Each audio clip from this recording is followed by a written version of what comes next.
guys, I'm Heather with Petal Pink Flower Farm here in the Willamette Valley of Oregon. I am standing in my dahlia field during the last weekend of August. It's Labor Day weekend, which means you work extra hard, right? Just kidding. Actually, not kidding. That's what farmers do.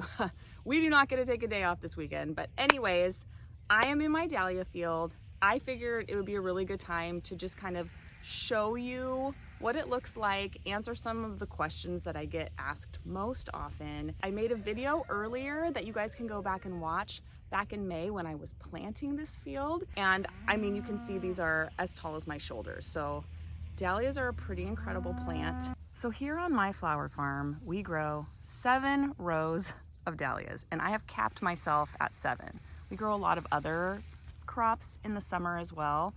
And this is one of our biggest crops, but 7 rows for me ends up being kind of just the right amount for my customer base and my labor force. So you can see that these are pretty long. Each row is 75 feet long, and each row actually has 2 rows of plants in it, which are planted 12 inches apart from each other.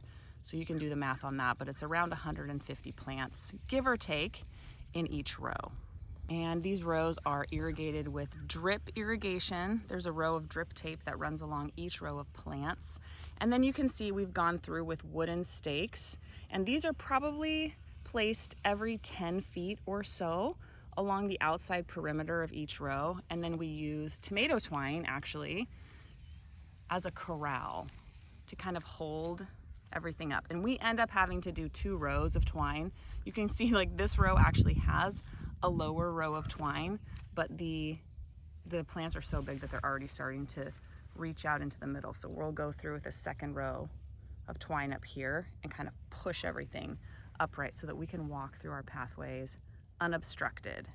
The pathways are 3 feet wide. If it was any narrower than that, we would actually have a really hard time navigating these pathways because these plants are huge and we need to be able to fit a bucket in there. Okay, before I get into anything else, I am going to answer the most frequently asked question, not just about dahlias, but about our entire farm, and it's what are those white bags, right? Like you look out at this field and you expect to see beautiful flowers, but instead it looks like I'm growing weird see-through white bags. And so I'm gonna tell you about these bags. First, I'm gonna say, I hate using these bags. I wish I did not have to use them. They are time consuming and fiddly. I wish I could look out here and just see beautiful flowers, but if I did not use these bags, I would not have beautiful flowers because we have spotted cucumber beetles and dahlias are their favorite food in the neighborhood. Okay, so here's the story according to my neighbor Julie, who grew up here, and her dad farmed what they call row crops. I think he grew mostly beans, which he sold to the cannery. And back then, all of this neighborhood, it's total like historical farmland. It's this beautiful river bottom soil, and everyone was growing vegetables for the cannery. So what Julie told me is they started seeing these spotted cucumber beetles, which look like green ladybugs. Basically, you've probably seen them. They're not the cucumber beetles that have that iridescent stripe down the back. They look more like a green ladybug. Back in the day, they started seeing those and they started spraying pesticides for them, and they sprayed and sprayed and sprayed. And basically, the non-scientific version of the story is that the insects mutated and now basically cannot be killed and like took over this entire little section of land where I live and farm. Did I know that when we bought this farm? Absolutely not. But as soon as I started growing flowers, I found out about them real quick because these spotted cucumber beetles love to eat flowers. So to deal with these insects, for most of my crops, what I've done is adjusted the timing. So we start seeing the cucumber beetles in June, they kind of peak in July and August, and then they start dwindling away by September as the weather cools off. So things like zinnias, cosmos, other sunflowers, things that they find particularly delicious, I basically just grow as a fall crop. We don't start our zinnias until quite late, later than most other farmers. Same with sunflowers, because if I grow them in June, the bugs eat them. There's nothing there. It's insane. It's insane how much they get eaten. So I just don't even grow them until the fall. With dahlias, however, you cannot plant these in the fall, right? You have to plant them in May. And so these start blooming in June, July, depending on your timing, if you overwintered things. But for sure by July, we start seeing dahlias, and that's at the peak of this spotted cucumber beetle like emergence. And so we have to do something to protect them. So these are organza bags, which I buy on Amazon. They're not expensive and they're totally reusable. And it's the truth. I walk through this field multiple times a week and I bag every bud. If I do not do that, I will not have flowers that I can sell. So here's a perfect example. Oh, he left, of how this works. This is a spotted cucumber beetle. Do you see? He looks like a little green ladybug. And they really, really want to get in here to eat my beautiful flowers. They're trying as hard as they can, and they're basically everywhere. It's probably not being picked up on the camera, but we have a lot of them. And these guys, see if I can do this without disturbing them. What they do is they go on these buds and they start nibbling the tips of the petals long before this opens up into a full flower. See, we've got guy in the back there eating the back petals. This guy's munching on the tip of the petals. And this damage doesn't look too bad right now, but when this flower stretches out and opens and unfurls, all of the petals are going to have holes in them because these bugs got to them before they opened up. Here is a dahlia that we missed bagging, okay? You can see, I mean, there's at least one visible insect on this. I'm gonna pop it off and show you that it's full of holes and bug poop. It is disgusting. This is not something that I can sell as a professional grower really to anybody. This is not the quality that I want leaving my farm. And to be honest, this actually doesn't look too bad compared to how some of them look when they don't get bagged. Here's another one. I'll pop this one off and show you. They seem to really like light colored blooms. You little jerk. So this is why we use the bags. If I don't use the bags, then every flower in my field truly would look like this. And dahlias are a very lucrative crop, a very time-consuming crop. And so that's why they're really the only crop that I take the time to do this for. So dahlias are an interesting crop, probably not just for me, probably for anyone who grows them, because they really are so time-consuming. The tubers have to be dug up in the winter, divided and stored. Then you have to prep your area. They're expensive. It's not like buying a packet of seeds. Tubers can cost anywhere from like $10, $15 up to $50 each. So it's definitely an investment. Then you have all the time of planting them. Then they have to be corralled. They have to be weeded. They have to be pinched. They have to be deadheaded. They're huge. They take up a lot of space. So they're very time consuming, but at least on my farm, they're also quite lucrative. It's a very, like a favorite crop. Once they start blooming, usually end of July, they bloom all the way until we get a frost, end of October. So unlike many of our seed grown crops, which kind of like bloom for a few weeks and then are done, these bloom for months. And then we can also divide and sell the tubers. So that is why I feel justified, I guess is the word, in continuing to grow them, because of this extra time that it takes to put the bags on and take the bags off. I will be honest with you, when we are out here in the rain and it's been windy and we're trying to take these bags off and everything's wet and the little strings are tangled, we always think to ourselves, this is not worth it.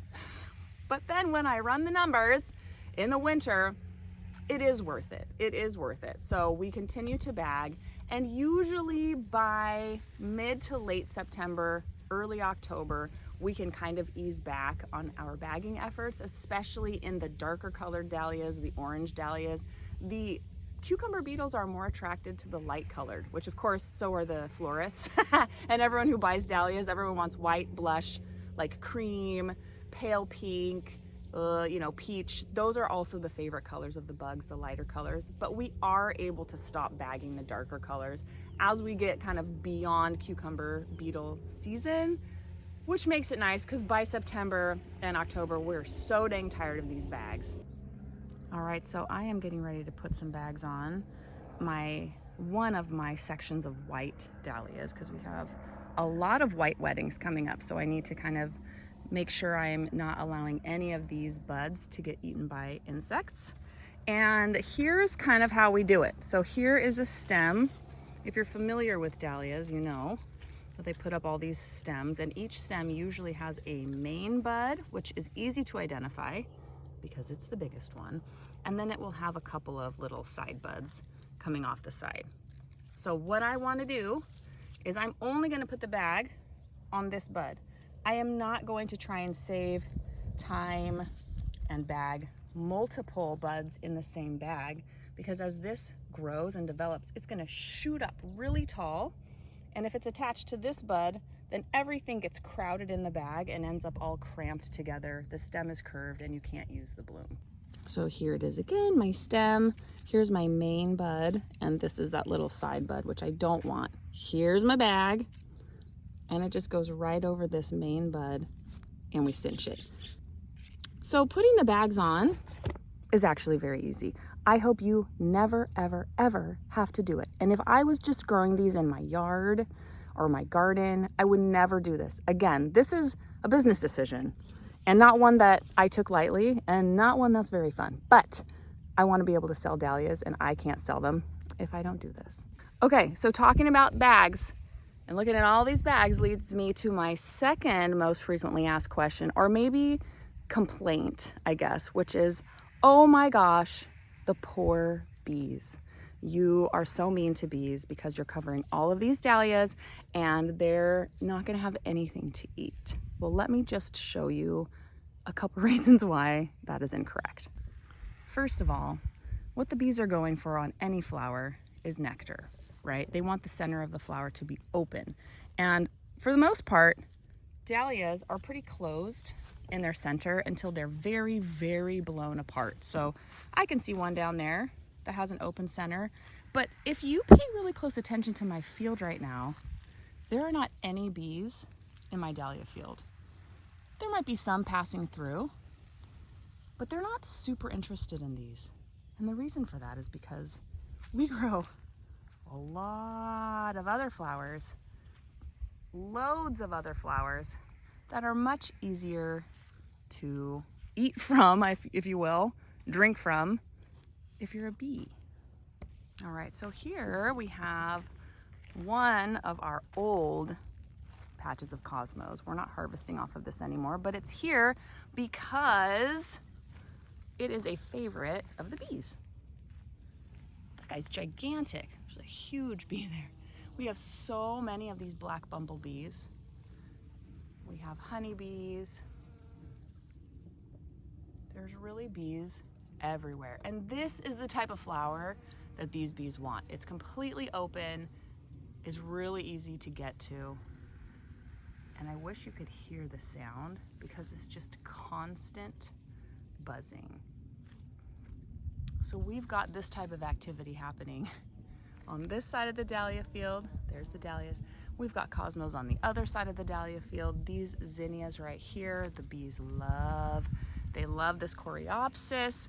They're over in these cosmos. They're in the sunflowers. So you know what? The bees are doing just fine on my farm, and they're really not even interested in the dahlias whatsoever.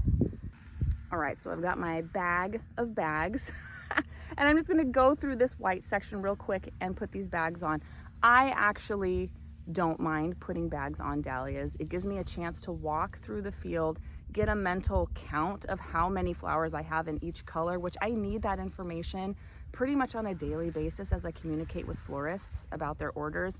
It enables me to see if we're getting any powdery mildew, if there's any other problems coming up as I go through. If I see any weeds that have cropped up, I just pull them out real quick. So it's actually not too bad, in my opinion, to put the bags on. It kind of doubles as like a sweep of the field, and I don't mind doing it. It's the removal that I don't like. But let's focus on putting them on. I'm gonna put these bags on this section real quick.